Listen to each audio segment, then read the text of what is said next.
Hey there everybody, this is Willow Wolfe and I will be doing the voiceover for Nia Wolfe's Shake It Till You Make It project from her Classic Cocktails book. This project is fantastic. It can be framed, it can be given away as home decor. It's just a really great take on many of our favorite cocktails or mocktails out there. You're going to get out various colors: lemon yellow, sap green, you're going to have ultramarine blue, some cerulean blue, a little bit of yellow ochre, tiny bit of cad red pale, and some burnt umber on your ceramic palette. Any ceramic will do. So if all you have at home is a ceramic plate, feel free to use it. We just suggest a ceramic surface as opposed to, or a porcelain surface, as opposed to plastic, as you can really see the watercolor transparency.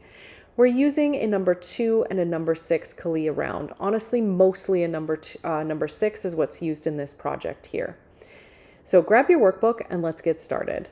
Nia's beginning with a little bit of sap green, and she's putting just a tiny touch of water in that sap green, not a lot, so that you have a little bit of transparency and it will be easier to blend later. In the book, she did her shadows on the right-hand side of the olives. In this project here, she's done them on the left, so feel free to do either the left or the right.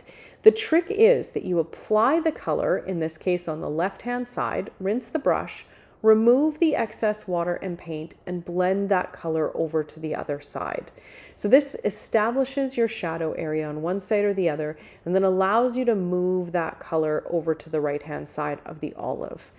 And when you're moving that color, she's kind of moving in a circular motion. And then what she's decided to do is remove a little bit of that color to make sure that she can leave a highlight in there in some way. We also want in front of us a little bit of paper towel. That's going to help us remove any excess water if we end up with way too much on the brush as we're painting.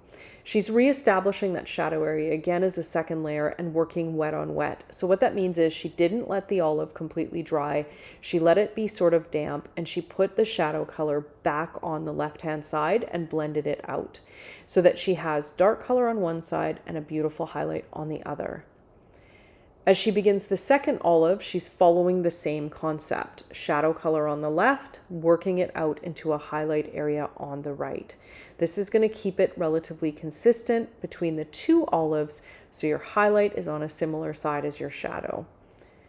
Quite often people put their highlights on the very edge of an object, but on a round object, your highlight area is actually where that object bumps out. So kind of the part of the round object that sticks out the most is probably where your highlight would be sitting. We often find that with any object that we're painting, it grows as we go. So what's happening here is that Nia is just kind of extending the shape of the olive a little bit to get the shape that she wants. There's nothing wrong with that. Your line drawings in your workbooks are guidelines. You don't have to follow the same guideline we do. You can change exactly where things sit as you go. And you can also change the colors to colors that you prefer.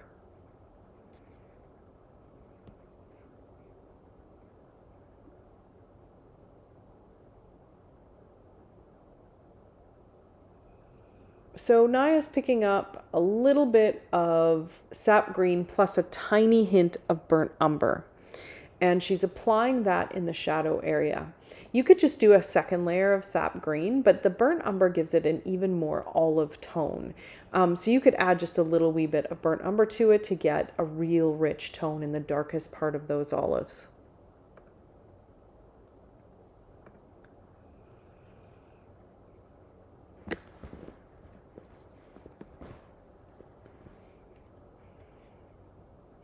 So as we go, you can also rinse the brush, blot, and clean out an even crisper highlight on the topmost olive, if you like, or you can just leave it a slightly softer green.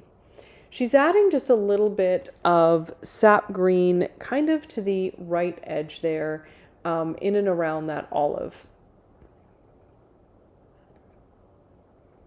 And rinse the brush, blot, and just tap it in a little bit to soften it. Again, that's what really makes that roundest part of the olive that sticks out look the brightest, is actually a little bit of dark on both the left and the right.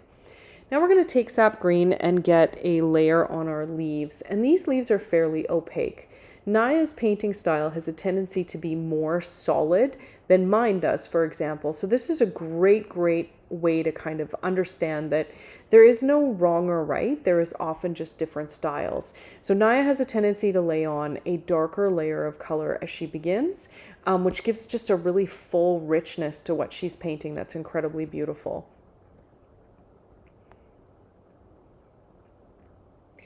With this number 6 round, you'll actually see that she just went ahead and painted the stem in right with this 6 as she went.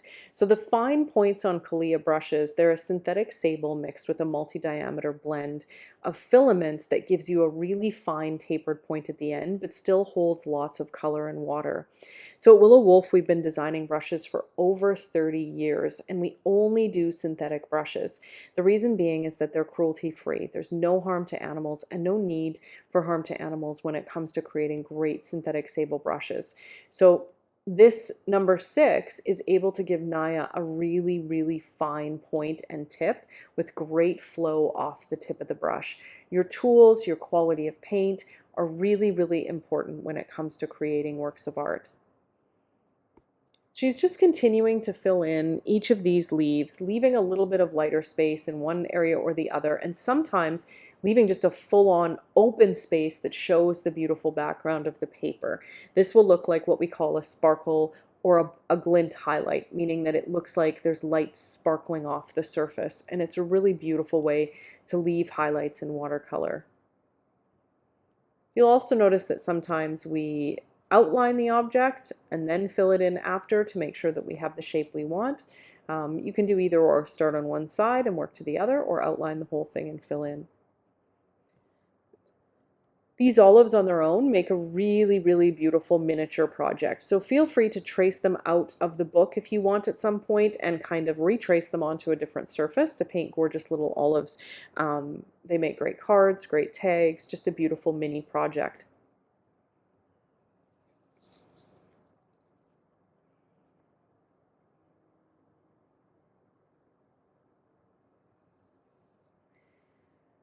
As we're painting, we want to make sure that we regularly replace our water. So in this case, we've got a little bit of red in the water. As that red mixes with the green, it's probably going to give it an even more earthy tone.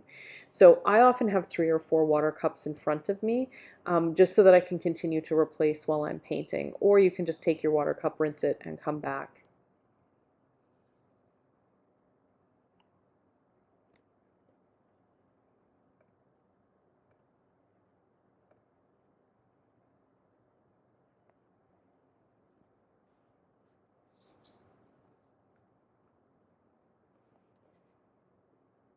So we have some beautiful olives. Um, as we go, we can continue to add more depth, more dimension, more layers. So once this olive had dried a little bit, Naya is coming back in with a little bit more sap green to make it really rich and vibrant.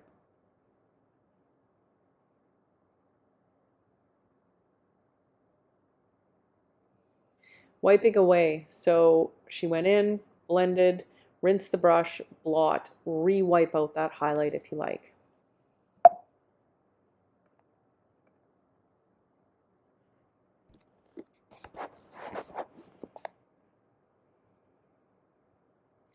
I'm going to take a little bit of burnt umber or sap green or a mix of the two, you choose, and paint the little twig at the end. I would definitely not do straight burnt umber. You could, it would be beautiful, but just because it's kind of like a snapped off piece of vine, I would make sure that we keep some of the green in there just so that it relates to the olives themselves. And then we'll just come along the other side here and get these other 2 leaves painted in with sap green.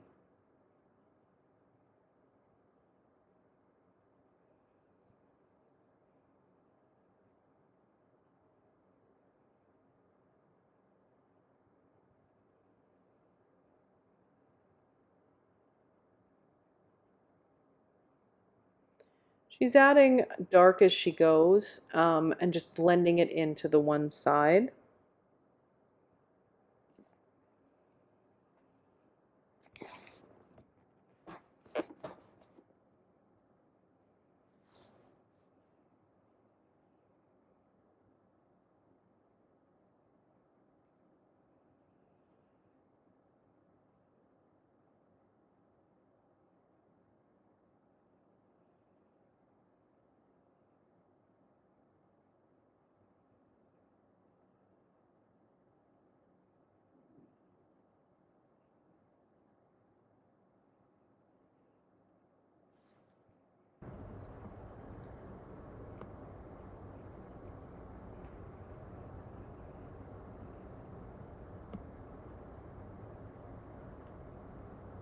We're back to using some sap green, and we're going to begin the olives on the inside of the martini. So here's the really neat thing about painting glass. And just a comment before I keep talking, the shadow is starting kind of on the bottom side there, and she's moving her color outward. So the interesting thing with glass is that it is often transparent, and therefore we are layering almost a clear, slight cast of color over top of the elements that are inside of it. So not always, but quite often, we will paint the inner elements first, and then we will layer a haze of glass over top of those elements. So what Naya is doing here is making sure that she has her olives in place and that she's got good depth and range of color already in place on them. So again, that's sap green, and then wet in wet, she's adding additional sap green to the shadow area, wiping the brush and blending them in.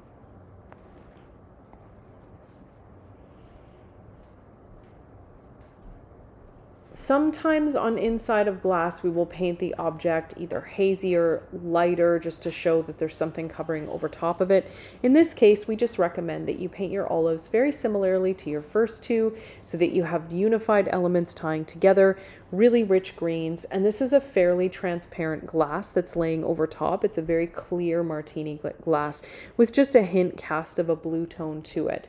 So it's really okay to kind of get those olives in there first.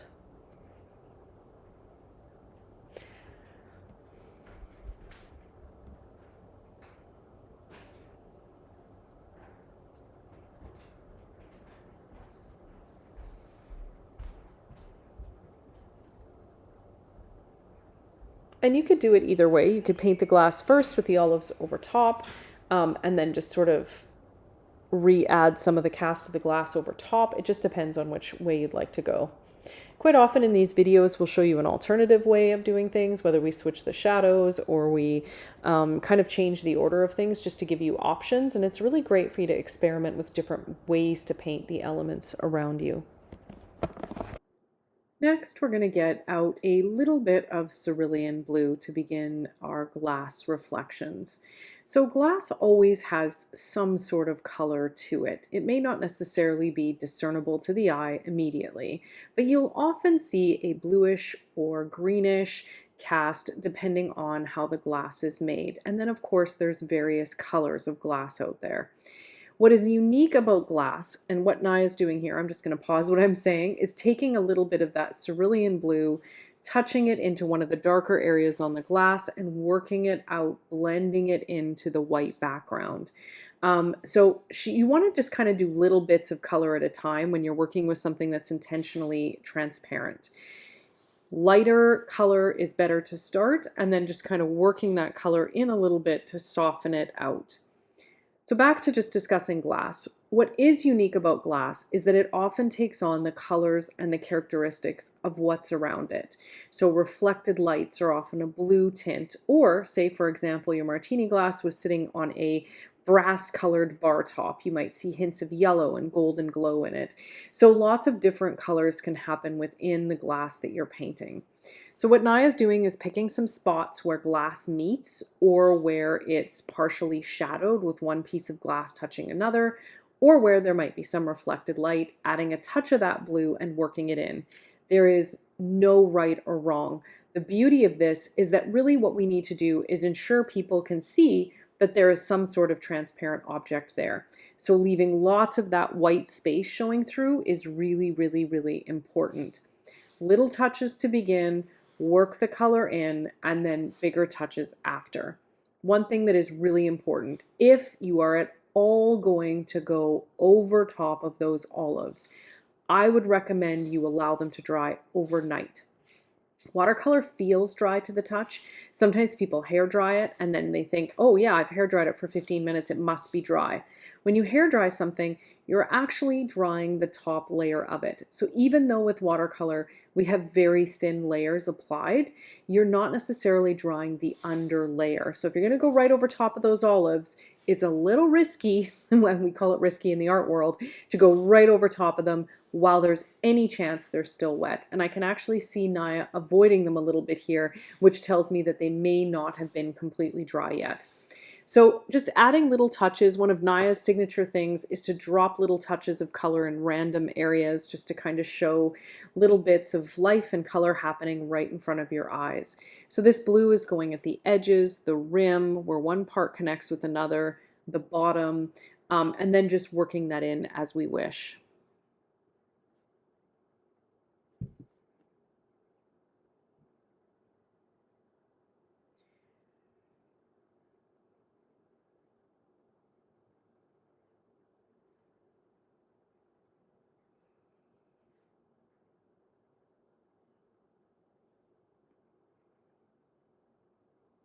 The most important part of these workbooks is not to get hung up on it being identical twice, not to get hung up on the idea that things have to be placed where there would be a perfect shadow or highlight. It's to enjoy the process and get used to applying color in different ways in order to increase comfort level. With anything that we're doing, practice is important. So the workbooks are created in general to ensure that you can get the practice that you want to get comfortable with using watercolor in unique and different ways.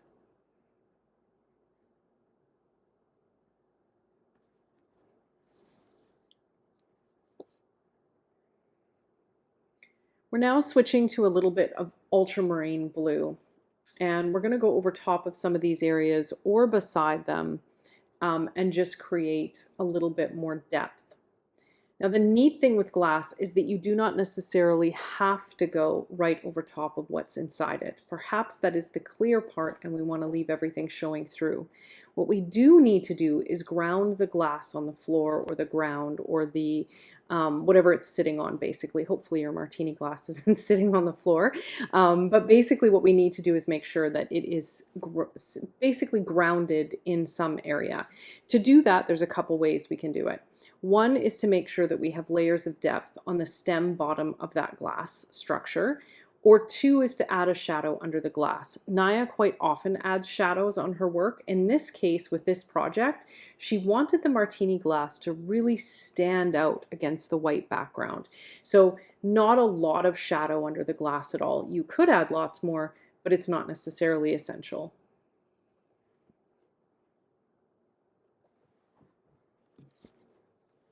You don't have to add that ultramarine blue everywhere that you have cerulean blue. So sometimes it's in a slightly different spot. It's not just that it's a deeper shadow when it comes to glass. Sometimes it's just a different hue of color. And that's why we can really play with where these colors sit and go. Other times we are deepening the existing shadows that we have before. The most important thing is there's no wrong or right. You're playing.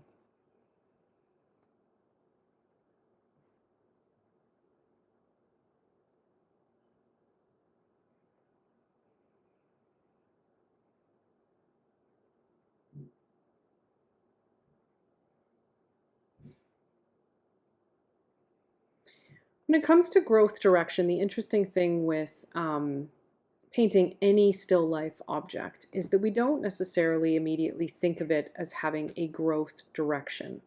But everything is formed in some manner. And I talk about this almost every single project or class that we look at. Whether it's glass, whether it's textiles, whether it's wood, there is texture and directional growth, we'll call it, to everything that we're painting. So when it comes to glass, you can see how in some ways we're moving the brush from left to right to kind of show that it's forming a certain way, but texture is going to be important no matter what you're painting. And that will help you, that growth direction and that texture, that will help you in your blending. It will help you figure out how to apply color in unique and different ways, and it really does make even inanimate objects come alive.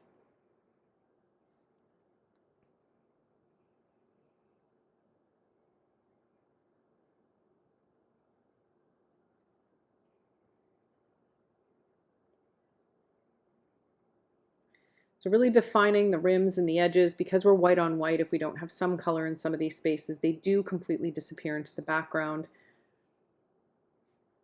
Here you can see where Naya is using some of that directional pulling lines out, airplaning or lifting off the surface to get a finer line as she ends the stroke.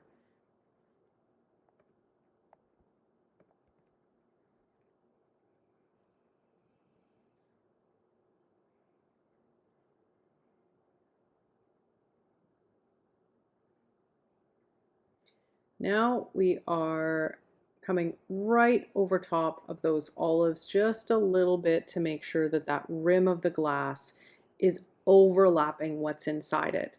So whether we did a soft wash of color over them entirely, or you basically paint a slight rim, what you're going to want to do is make sure that something is coming over top of what's inside it.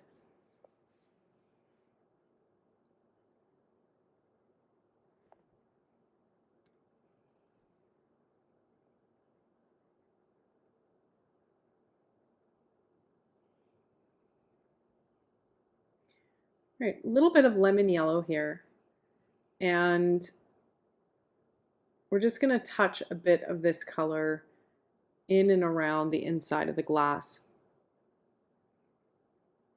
When you run into the blue, you may make a slight greenish tint because yellow and blue make a green color.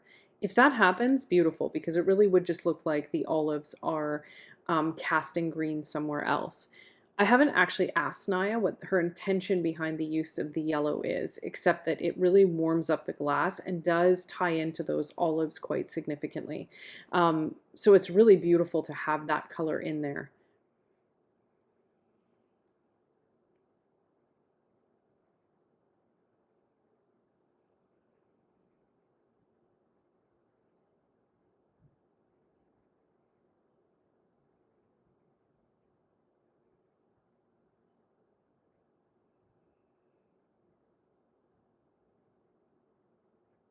Again, these are Naya's little dibs and dabs, which is one of her signature things, which is kind of color in random areas that just brings things to life.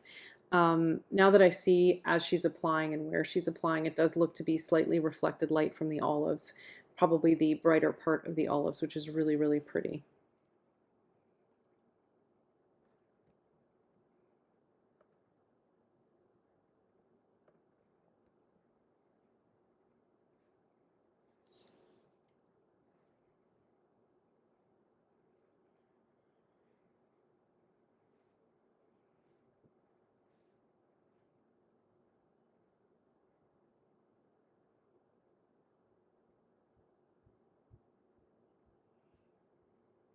So continuing to apply lemon yellow in various areas, especially around the olives, to make sure that we have glimmers of color in there.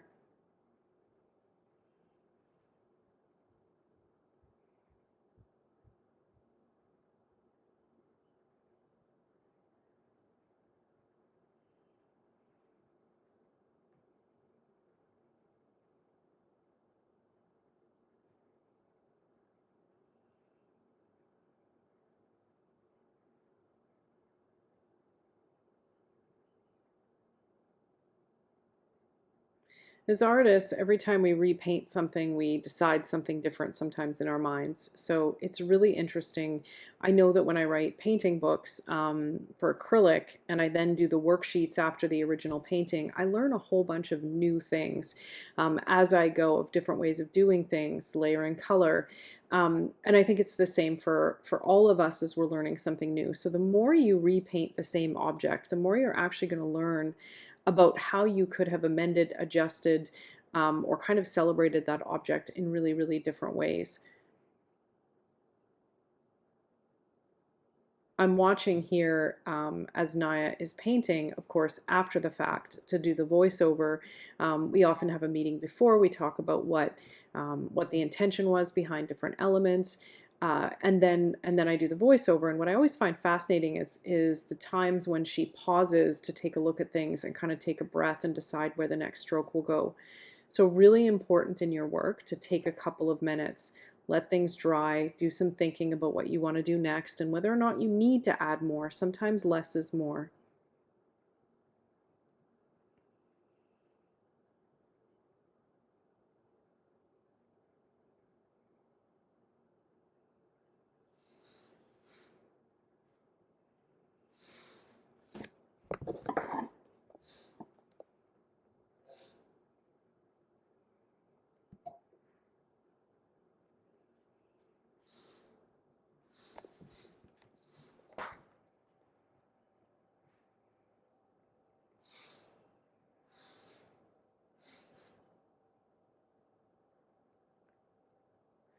Once you have your glass established, you're going to come in and potentially redefine, reestablish, add additional colors to the interior sections and objects. Also, because these olives are now drier, she can come in and add really deep, deep, beautiful color. Again, sap green and a little bit of burnt umber.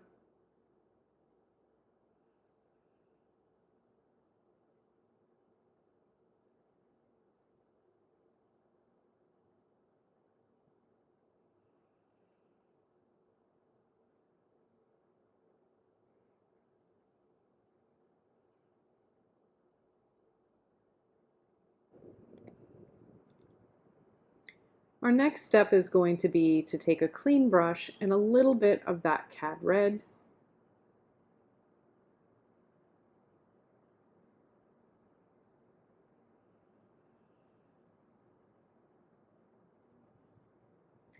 We're going to put those little red pimentos in. Just sometimes when you're painting these olives, they grow, they shift, they change direction. Find a couple little spots to try to add a bit of that red color in. The red makes a huge, huge difference. One, it's a complement to green. Two, it's a little bit of fiery color in a very cool composition. Lemon yellow is a cool yellow. We've got blues, we've got greens. So that red really kind of adds a little bit. And then you're in the kind of playing around final touches stage of the other elements. So she let things dry. She's coming in, redefining, adding different colors, whether it's some cerulean blue in the base, blending it in, and just playing around at this point.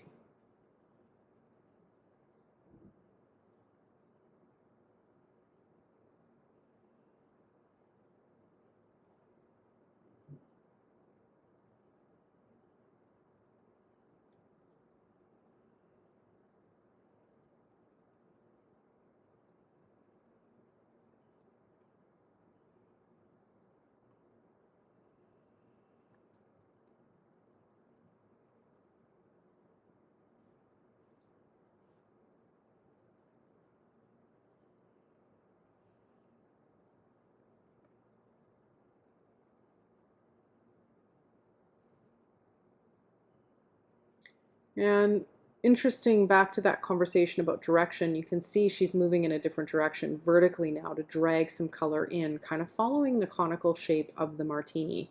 So this is where, even if you've done direction differently before, you can add a few little touches to create some movement and form on the inner rim of the glass as well. So we're going to use, you could use either cad red pale, you could use burnt sienna, you could use cad red pale plus a little bit of yellow ochre, or you could just start with yellow ochre to paint the little pick that is sticking into the olives.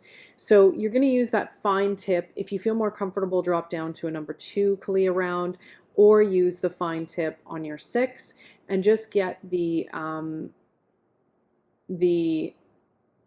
stem of the pick, I guess it's not a stem, it's a stick, paint it in, and then paint that little top along with it.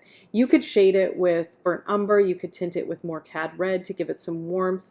In the book here, it is shaded with more burnt umber.